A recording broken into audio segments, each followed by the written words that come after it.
खैरपुर मां वाके ख़बर ॾींदा हलूं। Deputy bureau chief Munir Ahmed Sahito जी रिपोर्ट मुताबिक़ जनाब DC खैरपुर के गुज़ारिश है तो फुटियुनि जी सरकारी रेट वारी लिस्ट हर पेडी मालिक के मुहैया करे या DC ऑफिशियल लेटर में आबादगारन के सिधी रीत सरकारी अघ ते पेडी मालिकन तरफां रेट तय कराए दी।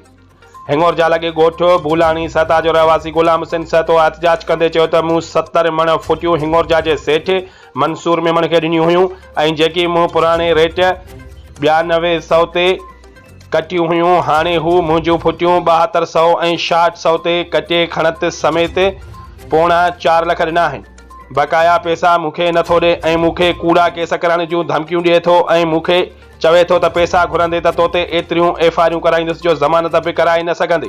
बाक़ी हर महीने में रेडियो वारनि खां ADC ऐं AC साहब त वॾे जोश सां रेट लिस्टियूं थो घुरे ऐं सरकारी रेट ते विकिरो करण जो हुकुम थो ॾिए, पर हिते त भेणा को पुछण वारो ई कोन्हे को। सेठनि खां बि कानून ते अमल करायो। नंढनि आबादगारनि खे सहूलियतूं ॾेई नथा सघो त घटि में घटि उन्हनि खे फसल जी उपत ऐं उन्हनि खे पंहिंजो जाइज़ हक़ त वठी ॾियो। हिकिड़ो पाणी नाहे ऐं ॿियो आसमान सां ॻाल्हियूं कंदड़ महांगाई दवाउनि ऐं भाड़नि जा रेट आसमान ते वञी पहुता आहिनि। अटो गिहु खंडु राशन महांगो, पर अफ़सोस गरीबनि जे फसलनि जी उपज जा का हैसियत ई नाहे।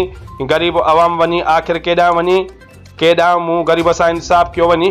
मुंहिंजी अपील आहे निगरान वज़ीर आला Sindh commissioner deputy commissioner Khairpur assistant commissioner Sobho Dero मुख्तियारकार सोबो देरो के त हिन बदमत सेठ खे का महट करे मूंसां इंसाफ़ कयो वञे। सेठ मंसूर हाशिम जे पुट जे खाते में मुंहिंजूं फुटियूं 9200 8600 ऐं 8000 ते हिन कटे तय कयूं हुयूं। हाणे मूंसां ज़ुल्म करे उहे फुटियूं मुंहिंजूं 6600 ऐं 7200 ते ऐं 8000 ते थो चवे कटण। जेको नाहक आहे मूंसां ज़ुल्म आहे। मुंहिंजा पैसा बि पाण वटि रखी वेठो आहे। मूं हिसाब लाइ वञांसि थो त दुकान तां धिका ॾेई कढी थो छॾे। हिन जा किराए जा गुंडा रखियल आहिनि जेके मूंखे हिसाइनि था, हेरासमेंट कनि था, मूंखे ग़लति धमकियूं थो ॾिए त तोते कूड़ा केस कराईंदी, तोखे FIR में चालान कराए छॾींदी, तूं पंहिंजे ज़मानतूं बि न खणाए।